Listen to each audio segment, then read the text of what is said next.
With great love and respect in my heart, I welcome you to this beautiful Sunday morning from Upasana. We are just at the very last leg of our retreat at Upasana. We got a beautiful group of Devis, goddesses, full house, and it has been a beautiful retreat. And the theme was appreciation.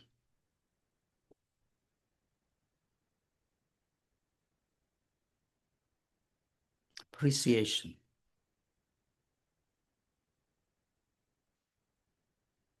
It's such a beautiful, sweet word. What does it take to be in a state of appreciation?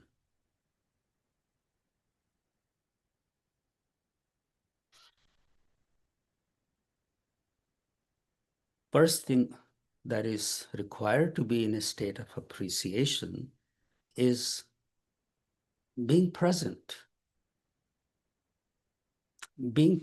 to yourself.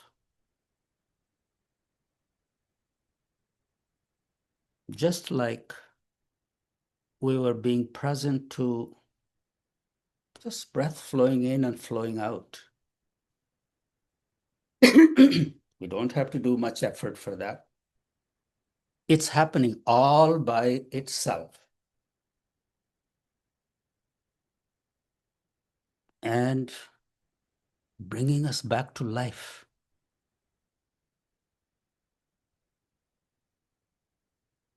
You don't have to do anything. It's happening.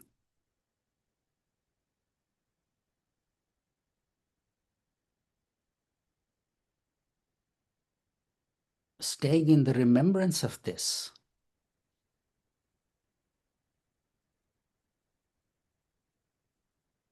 puts us in that state of being where nothing is lacking.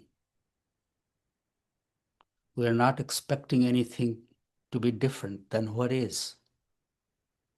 When we are in full appreciation of anything, in that moment, we are not wishing for it to be any different. We say, yeah, I appreciate it, but the very moment the word but comes in, we are out of it. And it doesn't take much to be in that state of appreciation. What it requires us to be is being present to ourself. Riding on the horse of the mind, we go galloping. Mind keeps throwing us all kinds of ideas, images, fears, aspirations, sense of loss, sense of gain, sense of failure, sense of victory. All those things come in, and there we go.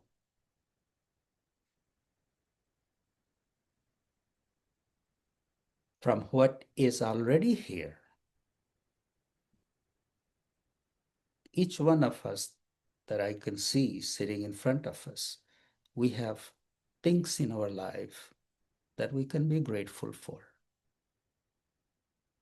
But most of all, to be grateful for this precious life that we already have. We can sit here and breathe without things hooked up to our system.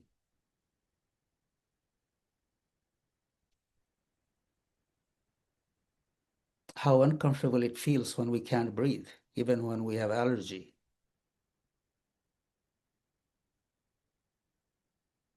This thing that just to be able to breathe without effort, without pain, without hardship is such a great gift.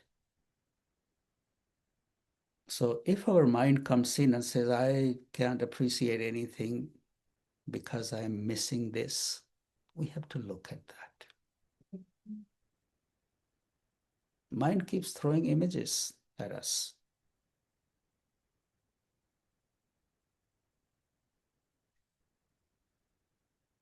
something that we have really enjoyed in the past.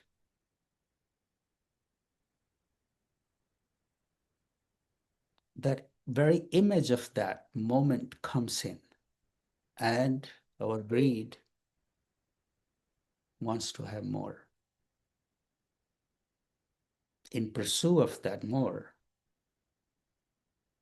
we lose our equilibrium, we lose our peace. There is a saying in Hindi, आधी छोड़ पूरी को धावे, न पूरी रहे न आधी पावे. What is already here, leaving it as behind, we run for something more. So, and in the process, we lose this and we lose that.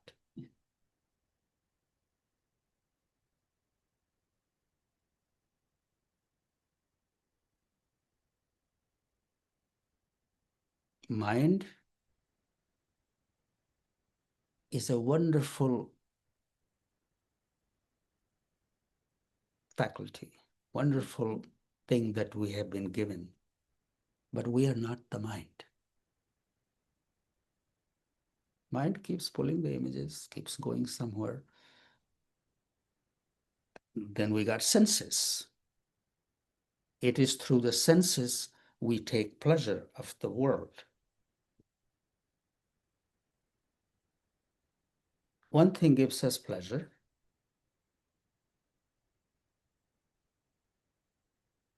Then we want more of it. And in pursuit of that more, we lose what we already have, become unhappy. In Hindi, there is the same word for pleasure and pain. Bhog. B-H-O-G. Bhog. Same word for enjoyment and suffering.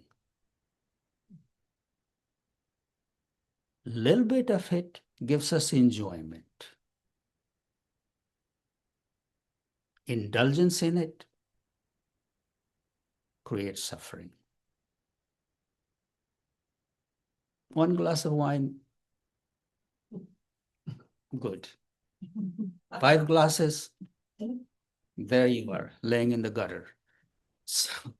So it's the same thing. One little thing that gives us a little joy, too much of it gives us suffering.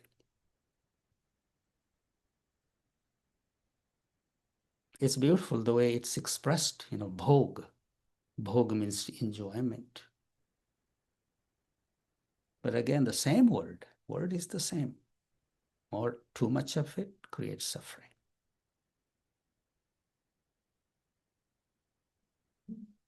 Our mind will go and wants to bring it back and wants to have more, and all the faculties in our system want to relive that moment. But we know it won't be the same. Our mind has created an image. Even if it comes back, it won't be the same.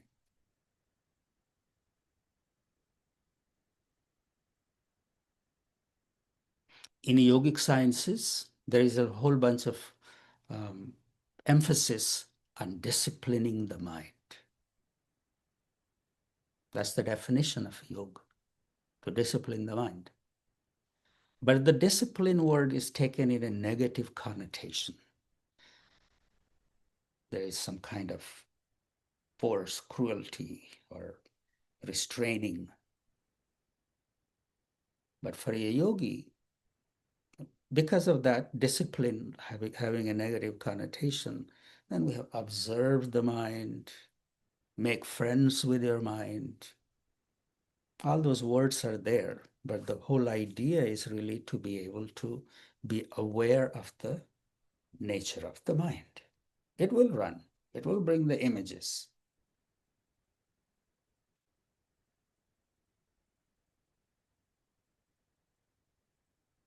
And if not alert, we lose our body,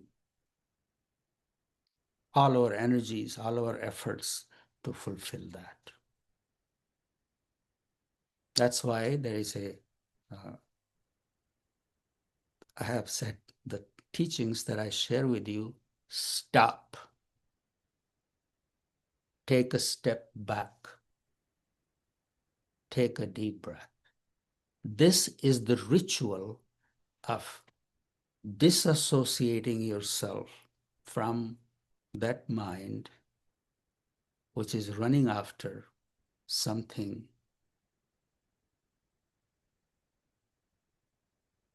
which may not serve the highest good. Stop. Now, what does stopping means? Some idea has come in, or some news has come in that's unpleasant. We start flowing. We are flowing out. If we haven't practiced looking at ourselves, we totally become it. Although there is an observer, there is something in the back, but it just totally gets covered up and we become what the news, the image that mind has brought in, and we start running.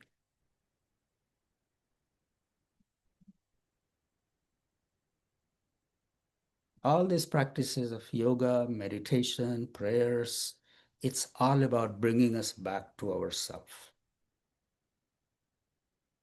Turning the mind away from where it's flowing. In different traditions, there are different things. Some people just say, in bhakti yoga, train your mind to be connected with God. Do your prayers. What happens when we start doing a prayer? Our mind is called back from whatever is causing the suffering towards some hope. Towards some hope is help is coming. May I be free of it. It's just turning the mind from where it's galloping. In all different great traditions, all these things are there, but the whole idea is to bring the mind from there to there.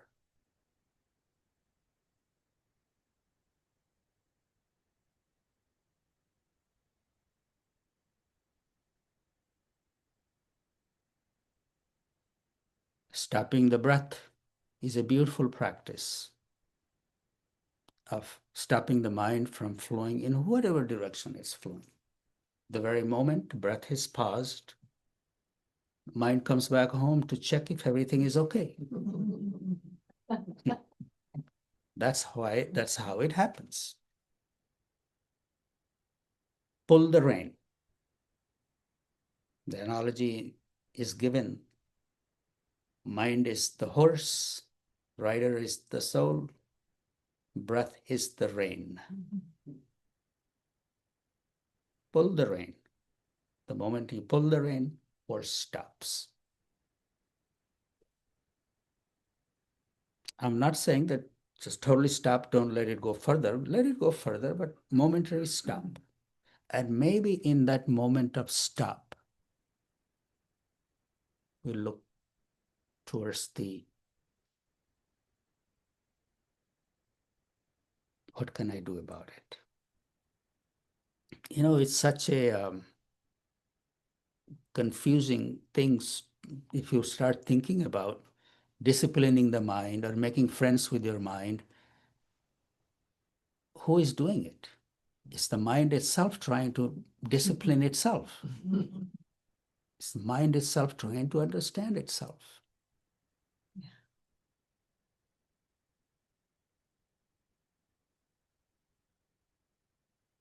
We cannot do it just with the mind.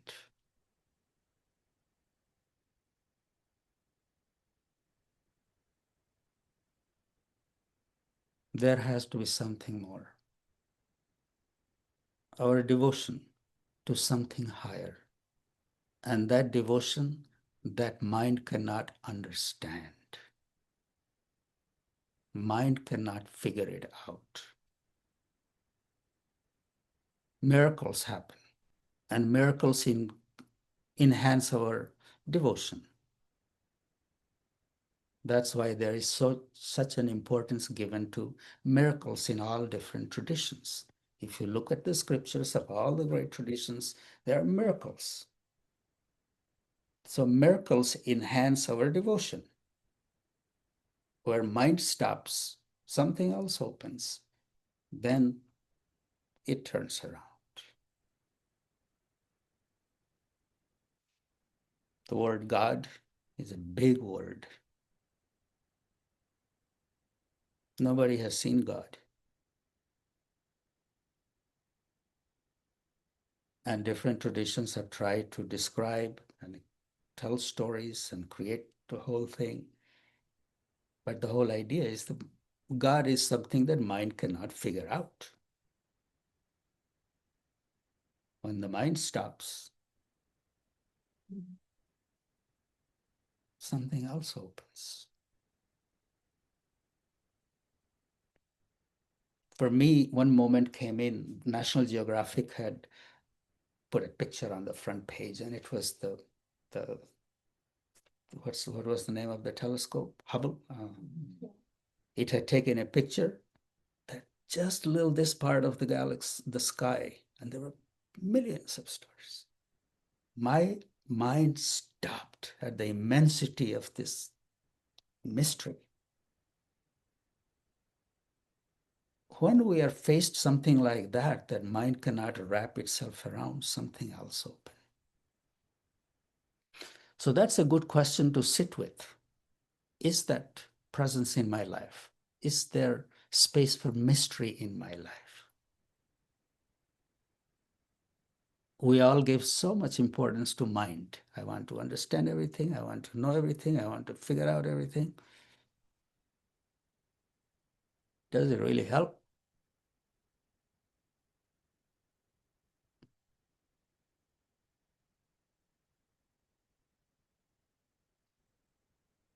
Doesn't help. Just more information becomes more baggage to lug. This is why the practice of meditation, prayers, whatever we carve out a little time for in our life is very important. I do not know what I am meditating upon. Mind will come. What are you doing? Then the yogi comes, okay, just hold the white light in the center of the forehead. So mind can settle down on that, holding that light, and you can just be left alone. That's why in all great traditions, there is a little symbol. There is a symbol. Yantra. Christianity, there is a cross. In Hinduism, there are gazillions of things. Whatever. Anything, just let this thing rest on it. So your heart can open.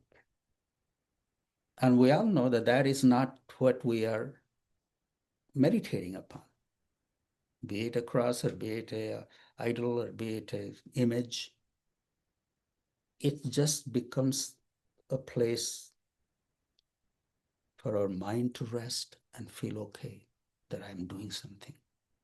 Mind likes to do things.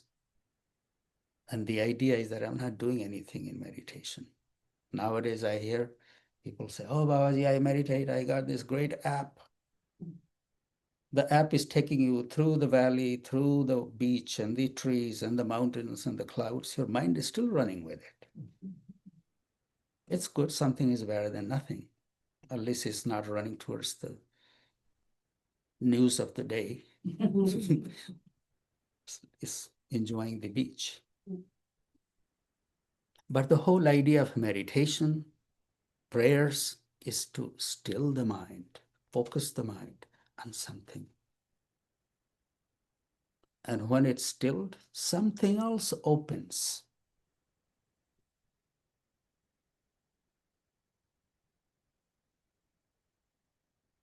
Sometimes we sit down to meditate and we have a goal. There may be shooting stars, or the bliss will emerge, or I will get ecstatic in dance. No expectations. Can we sit in meditation with no expectation? There is not such a thing as a good meditation and a bad meditation. It's all meditation as long as you sit, as long as you have carved out a little time to let your mind rest somewhere.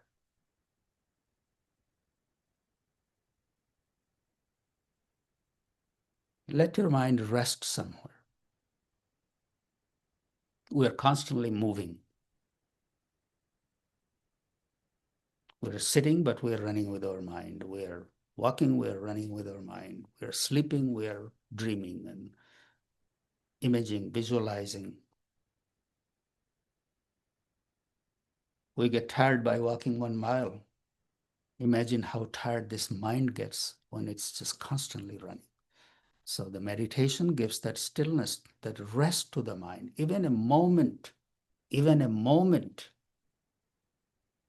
of stillness of the mind gives us ability to go through the whole day, if we can truly experience that. It's a necessity of life. Meditation is a necessity of a happy life. And whether you do it or not, some people don't meditate, but they find themselves staring at things. That's a meditation. Your eyes are open, you are just looking, but you're not looking at anything. You're not analyzing, you're not describing, you're not trying to do something with it. You're just staring. So that's a voluntarily moment for the mind to rest when it's just staring at something. A moment passes, 2, 3, 10 seconds pass, and you forget, oh, what was there before? So mind needs to rest.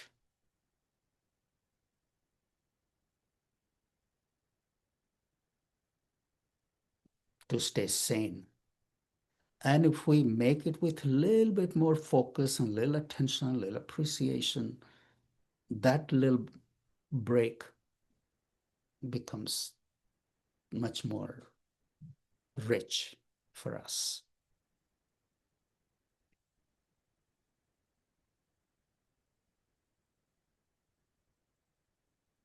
With meditation, all the flights of the mind, the constant running and bringing images and bringing memories and imagining things become less.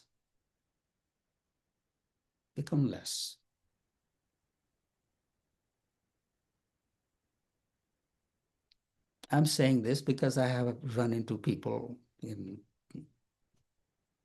course of my life who say, I don't meditate. It doesn't do anything for me. I do this and I do that, and I go out in the nature, I go on the beach and I look at the stars. And again, it's just the mind trying to convince us that I don't need to do anything. I'm fine.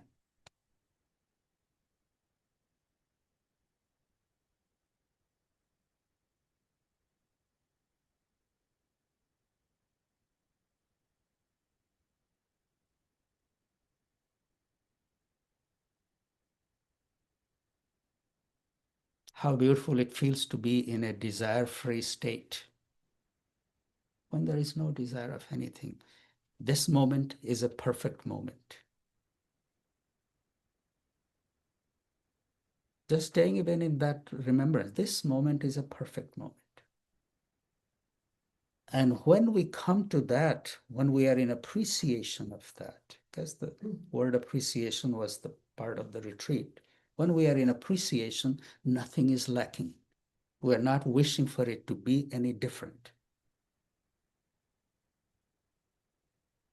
We are not even aware of ourselves. When you look at a beautiful flower, and when you're really taken by its beauty, are you thinking about yourself? No. You're not thinking about yourself. You're not thinking about the flower. There is a magic happening between this, in this appreciation, that cannot be described.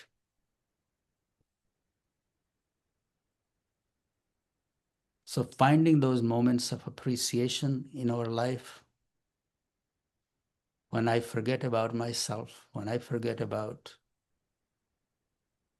even what I'm appreciating. Think about that. You're forgetting about yourself and forgetting about what you are appreciating. There is just this sense of being. And that's a very rich experience.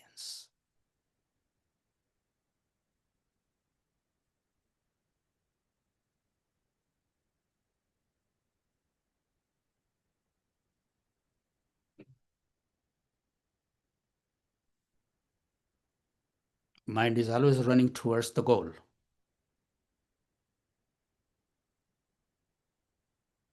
Maybe because of some previous experience,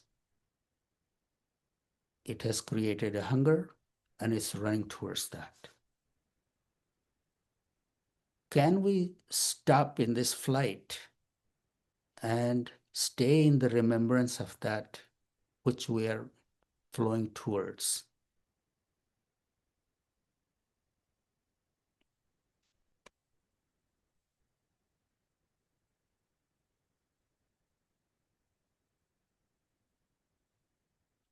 You can feel that experience in that moment without having it. There is a great place for imagination in meditation.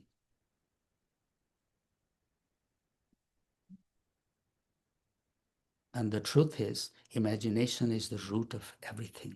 Before an artist creates something, some kind of image comes in. Then it starts. Imagination is the root of our every emotion. Anger, fear, lust, greed, jealousy. We imagine things and then we make it real and then we start flowing towards it. So an undisciplined mind keeps flowing. When we try to make it disciplined or make our friends with it, stopping the flowing and staying with that which we are flowing is also very helpful. I'm not really sure if I was able to say that clearly what I was thinking, but maybe you got something.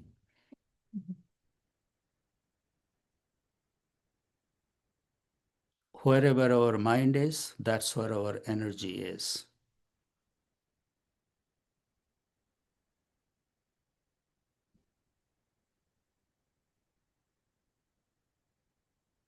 We do have the choice to change. And this is the practice. This is the spiritual practice. Spiritual practice is all about taking our mind from here to there. You have heard our tradition is called Aghor tradition. Or ghar, Baba used to say. Second house. We live in this house, but we have another house on the top of the mountain or on the beach or by the lake. We got another little cottage there where we go for vacation once in a while to have fun. We live in this house most of the time. We go there once in a while. But a yogi lives in that house and visits this house once in a while. That's the difference. We both have two homes, this home and the other home. Which home do we choose to spend more time in? This is the practice. Paying attention to where my mind is going Does it really need to go? Is it really serving? Can I stay here a little more often? A little bit more, a little bit more. Have patience with yourself. We get there.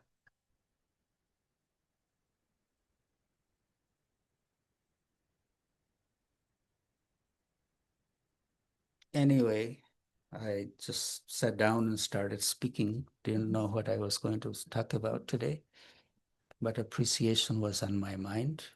Please do pay attention to how often do you really take time to appreciate what's already in your life. And if you can't find anything, find this breath. And that be thankful that I can breathe without pain.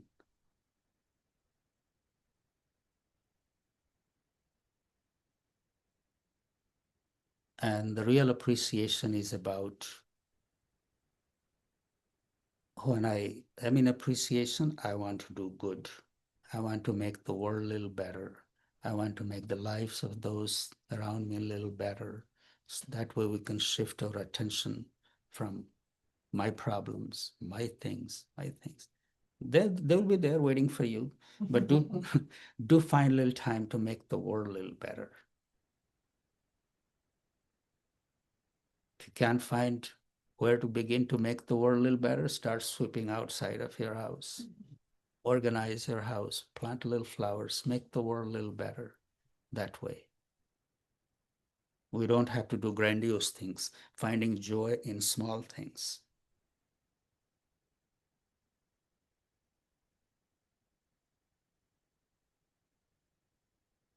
Thank you all for being here, and I bow to that goodness, that stillness in you, and I can be here. I would love to hear if something is on anybody's mind, or we can continue the day. Yesterday was a sunny day, sun was shining. Today the fog has rolled in. We have to just find a way to appreciate lack of sun. We can't just sit here and complain. So a yogi does not complain.